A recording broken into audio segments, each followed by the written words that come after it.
Hello friends, कैसे आप सब लोग and thanks for watching my channel. एक और हफ्ता ख़त्म हो चुका है और ये एक ऐसा हफ्ता था जहाँ पे हफ्ते के आखिरी दिन एक करेक्शन आपको देखने मिला है। और नो डाउट यहाँ पे बाज़ार में एक चीज़ बहुत प्रोमिनेंट है कि एक सेक्टर नहीं चलता है तो दूसरा चल जाता है। लेकिन जाहिर सी बात है, कोई एक सेक्टर बहुत ज़्यादा गिरा है तभी इस तरीके का प्राइस एक्शन दिख रहा है। यहाँ पे निफ्टी ने, अब देखिए, हफ्ते के आखिरी सत्र में 2034.15% पॉइंट्स की गिरावट या 1.17% की गिरावट हुई है। वहीं पिछले 5 दिन का अगर आप देखेंगे तो ये 170 पॉइंट ऊपर ही है।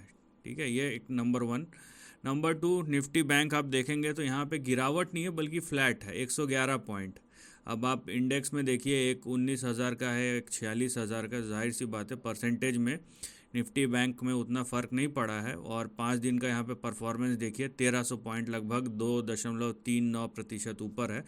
तो निफ्टी बैंक कंपैरेटिवली ज़्यादा यहाँ पे मजबूत दिख रहा है।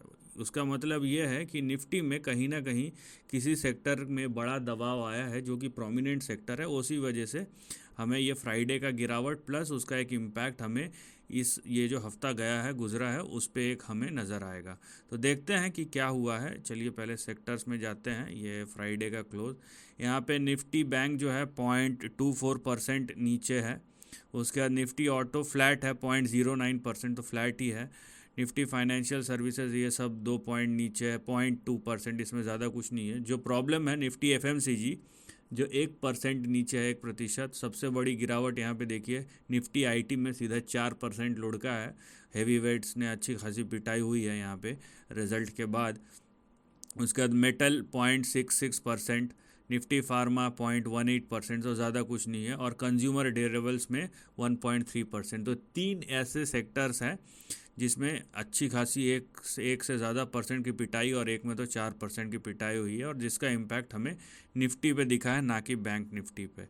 अब बात यह है कि क्या ये डाउन ट्रेंड की शुरुआत है, और ये सब जो बातें हैं तो मैं उस पर नहीं जाऊंगा। ठीक है, उस वहाँ पे किसी भी चीज़ को स्ट्रेच करना बियॉन्ड अ सर्टन पॉइंट, फ़िलहाल वो चीज़ मुझे दिखाई नहीं देता। इससे पहले भी आई थिंक 2 हफ्ते पहले भी मैंने यही बात की थी, अभी भी वही बात करूँगा। और उसका एक बेसिक रीज़न है करेंसी। और मैं जब करेंसी की बात कर रहा हूँ तो मैं डॉलर इंडेक्स की बात कर रहा हूँ, ना कि यूएसडी आईएनआर की। तो डॉलर इंडेक्स पे मैंने रिसेंटली कुछ दिनों पहले, इनफैक्ट 1 हफ्ते से ज़्यादा हो गया, मैंने एक वीडियो अपलोड किया स्पेसिफिकली डॉलर इंडेक्स के प्राइस मूव के ऊपर। तो आप उसको जाके चेक कीजिए। और वो जो प्राइस एक्शन है उसमें मैंने क्या एक्सप्लेन किया उसको आप समझिए, तो आपको यहाँ पे कोरिलेशन समझ में आएगा। तो उसको आप चेक कर सकते हैं। वीडियो का नाम है डॉलर इंडेक्स ब्रेक डाउन है, ट्रेंड ब्रेक डाउन या बिग ब्रेक डाउन, मेरे को उतना याद नहीं है। तो डॉलर इंडेक्स आप टाइप करेंगे मेरे चैनल पे तो आ जाएगा। एनीवेज, चलते हैं हम ट्रेंड की तरफ और देखते हैं। ये है निफ्टी का प्राइस चार्ट, और देखिए यहाँ पे हमें भले ही निफ्टी के प्राइस चार्ट में दिख रहा होगा 234 पॉइंट, ये डेली चार्ट है, आपको दिख रहा है यहाँ पे कोई करेक्शन जैसा, या इतना माइनर है ना कि दिखाई भी नहीं दे रहा है। इसीलिए मैं ज़्यादा ना बुलिश ना बेयरिश, इस पर कुछ भी नहीं होना चाहता। हाँ, करेक्शन है, इसको हम नकार नहीं सकते, पता। और रिज़ल्ट का सीज़न भी चल रहा है, पता चला अगले दिन या अगले हफ्ते कुछ अच्छा रिज़ल्ट आ गया किसी बड़े हैवी वेट का, और निफ्टी भागने लगा या निफ्टी बैलेंस हो गया। ये भी एक चीज़ है जो आपको यहाँ पे दिखाई दे सकता है। फ़िलहाल हम अगर ये कहते हैं, एक चीज़ जो हमें लेके चलना पड़ेगा, कुछ ना कुछ तो मानना ही पड़ेगा ना, या तो कुछ करेंगे या तो कुछ नहीं करेंगे, लेकिन वो कुछ तो है ही ना उसमें। तो यहाँ पे बेग योर पार्डन, मैं यहाँ पे निफ्टी के जगह निफ्टी बैंक का प्राइस चार्ट खोल दिया। तो ये रहा निफ्टी का प्राइस चार्ट। यहाँ पे पहले हम निफ्टी का प्राइस चार्ट समझते हैं, और डेली में इसमें भी देखिए। अब निफ्टी के डेली चार्ट में आपको अगर जूम करेंगे तो यहाँ पे एक रिवर्सल जैसा दिखेगा, लेकिन देखना पड़ेगा क्या ये रिवर्सल है, या क्या मैं इसको रिवर्सल बोलूँ या नहीं बोलूँ। बहरहाल, फ़िलहाल जो मेरे सामने ट्रेंड है ये कुछ इस प्रकार से है। और देखिए, दूसरी बात यह है कि हम अगर 10 साल पहले कंपेयर करते ना, तो 10 साल पहले अगर ऐसी गिरावट हुई होती, यहाँ पे दबा के शॉर्ट्स बनते, और उसके बाद जिस तरीके की गिरावट होती वो अलग ही होता। लेकिन एक बाज़ार का भी एक स्टेबिलिटी और बैलेंस होता है और डेप्थ होता है। नो डाउट डेप्थ बहुत बड़ा है, लेकिन आज के डेट में भारतीय बाज़ार विदेशी बाज़ारों से ज़्यादा सुरक्षित माने जाते हैं इन टर्म्स ऑफ स्टेबिलिटी। तो वो एक फैक्टर भी है यहाँ पे। बहुत सारी चीज़ें हैं। तो यहाँ पे बियॉन्ड अ सर्टेन पॉइंट हम अगर करेक्शन सोचेंगे, क्योंकि रिज़ल्ट ख़राब है सिर्फ इसलिए, तो वो कहीं ना कहीं बाज़ार में बहुत सारी चीज़ें होती है, कुछ नंबर से पहले फैक्टर इन हो जाती है, कुछ नहीं होती, कहीं बड़े पोजीशंस होते हैं, तो उस पर ज़्यादा दिमाग लगा के कोई मतलब नहीं है। और इसीलिए जब तक कोई ठोस रीज़न ना हो कि कोई, मान लीजिए अगर निफ्टी में 1000 पॉइंट की गिरावट हो जाती, तो मैं ऐसा नहीं बोलता, मैं कुछ और बोलता। लेकिन वो पाँच मतलब 100, 125, 200 पॉइंट के लिए, और ये अगर मान लीजिए निफ्टी 8-10 हज़ार का इंडेक्स होता तो भी समझ में आता कि 200 पॉइंट गिर गया। अब ये 19-20 हज़ार का इंडेक्स है, उसमें 200 पॉइंट गिर गया, 1% की गिरावट कोई बड़ी बात नहीं है। बहरहाल जो निफ्टी का ट्रेंड है वो इस तरीके से है कुछ, और यहाँ पे निफ्टी में जो सपोर्ट आएगा वो 19,500 से लेके 19,550 के बीच में, आप समझ लीजिए कि यहाँ पे एक सपोर्ट आ सकता है जिस पे आपको ध्यान देना है। ठीक है, ये आपका सपोर्ट लेवल है। और यहाँ पे अगर आप ट्रेंड को भी देखते हैं, तो इसीलिए मैं ज़्यादा एक्स्ट्रापोलेट नहीं कर रहा हूँ कि जो दिख रहा है उतने में ही रहो, और ज़्यादा बुलिश भी नहीं, ज़्यादा बेयरिश भी नहीं। ये देखिए इस तरीके से है।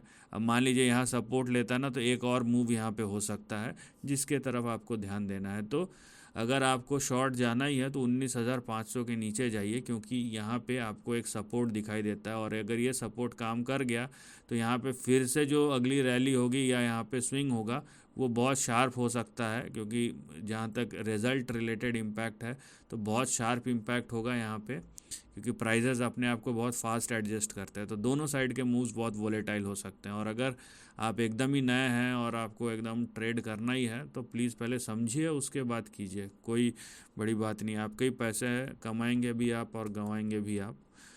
एनीवेज, चलते हैं हम निफ्टी बैंक की तरफ। तो निफ्टी में हमें जो दिखता है वो शॉर्ट टर्म का करेक्शन है। ठीक है, उससे ज़्यादा उसको एक्स्ट्रापोलेट करने की ज़रूरत नहीं, कम से कम मैं तो नहीं करूँगा। यहाँ पे ये निफ्टी बैंक का चार्ट है जो कंपैरेटिवली निफ्टी से तो ज़्यादा स्ट्रांग है, लेकिन क्योंकि एक करेक्शन दिखाई देता है, तो अगर मैं ये मानूँ कि कुछ दिन के लिए या कुछ घंटे के लिए, क्योंकि हम एक हफ्ते का एनालाइज कर रहे हैं, अगले हफ्ते का एनालाइज कर रहे हैं, तो अगर मैं ये मान के चलूँ कि ये जो फ़िलहाल जो टॉप बना है, ये 1 दिन पहले या 2 दिन पहले, ये अभी कुछ घंटों या कुछ दिनों के लिए टॉप रहेगा, ठीक है, रेजिस्टेंस रहेगा, तो हमारा जो रेंज बनता है निफ्टी बैंक में वो कुछ इस तरीके का बनता है। तो यहाँ पे आपको दिखाई देगा, और इसका बेस क्या है, मैं ऐसा क्यों ले रहा हूँ, उसका बेस ये है कि बाज़ार में कहीं ना कहीं एक छोटा सा करेक्शन दिखाई दिया है, और ऐसा करेक्शन छोटा हो या बड़ा हो, एक समय तो लेता है ना। यहाँ पे देखिए जुलाई से यहाँ पे जो करेक्शन हुआ, यहाँ पे 4 तारीख से 8-10 दिन का हुआ, प्राइस में ज़्यादा कुछ डैमेज नहीं हुआ है। प्राइस में देखिए 2-2.5% का ही डैमेज हुआ है, लेकिन 10 दिन का यहाँ पे करेक्शन कंसोलिडेशन हुआ। तो इसीलिए हम ये सब चीज़ों को एकदम, मतलब अगले मिनट क्या होगा उतना एक्यूरेसी तो भाई या तो मशीन कर सकता है, वो भी कर सकता है कि नहीं पता नहीं, लेकिन इंसान के बस की बात नहीं है। इसीलिए मैंने यहाँ पे फ़िलहाल जो रेजिस्टेंस है, जो न्यू हाई है, उसको मैंने रेजिस्टेंस रखा है। और यहाँ पे अगर मैं बैंक निफ्टी का चार्ट देखूँ तो ऐसा लगता है कि ये अपना सपोर्ट 45,000 से लेकर 45,300 के बीच में बनाएगा। मैं जो प्रीएम्प्ट कर रहा हूँ या मैं जिस तरीके से देख रहा हूँ वो कुछ ऐसा है। ठीक है, ये तीसरा मूव, ये चौथा मूव, इसके बाद ये पांचवा मूव, मैं ऐसा देख रहा हूँ।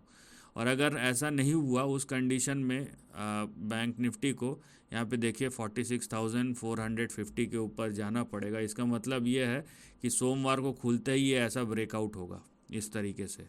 ये एक पोटेंशियल है कि अगर रेंज के बाहर जाना है। अगर ऐसा नहीं होता है तो जो हमने यहाँ पे हम जो देख रहे हैं, जिस तरीके से एनालाइज कर रहे हैं कि बैंक निफ्टी भी थोड़ा सा यहाँ से करेक्ट करेगा, कम से कम 46,000 पे है तो 800 पॉइंट का करेक्शन आएगा, और वहाँ से फिर ये अगला स्विंग जो होगा वो पूरा करेगा। तो नो डाउट जो चीज़ हमें दिखता है both Nifty and bank Nifty में वो है शॉर्ट टर्म करेक्शन। ये कुछ घंटे या कुछ दिन कंटिन्यू हो सकते हैं, लेकिन उसके बियॉन्ड जाके बोलना कि नहीं ये एक डाउन ट्रेंड की शुरुआत है, वो देखना पड़ेगा। उसके कोई ऐसे ठोस संकेत नहीं है, ना तो निफ्टी में ना तो बैंक निफ्टी में। मान लीजिए बैंक निफ्टी एक दिन में 4,000 पॉइंट लुढ़क जाता है, 2,000, कम से कम 2,000, 2-2.5 हज़ार पॉइंट तो लुढ़ के, तब समझ में आएगा, तब लोगों का उस पर अट्रैक्शन जाएगा। वो 0.5%, 0.25% उस पर आजकल नहीं जाएगा, क्योंकि इंडेक्स ब्रॉड हो चुका है, और इंडेक्स में स्टेबिलिटी आप देखिए। निफ्टी को नीचे गिराने के लिए एक सेक्टर को, अगर बहुत बड़े लोग हैं, भाई अपन तो ऐसे है नहीं, ठीक है, हम एनालाइज ही कर सकते हैं ज़्यादा से ज़्यादा, तो वो दूसरी चीज़ है। तो जिनके पास वो पैसा है वो कर सकते हैं, लेकिन कितने सेक्टर्स को या कितने स्टॉक्स को वो भी मैटर करता है। सो एनीवेज, अगला हफ्ता थोड़ा करेक्शन और कंसोलिडेशन का हो सकता है, लेकिन ज़्यादा एक्स्ट्रापोलेट मत कीजिए। शार्प करेक्शन आता है तो यहाँ पे सपोर्ट के पास देखिए क्या वो सस्टेन हो रहा है या नहीं हो रहा है। उसके बाद अपना डिसीजन लीजिए कि आज ऊपर जाना है या नीचे जाना है। लेकिन ये प्रीएम्प्ट करना कि ये डाउन ट्रेंड है, या ये प्रीएम्प्ट करना कि सोमवार को खुलते ही भागेगा, वो करने की ज़रूरत नहीं है। So this is the end of the video. Thanks for watching.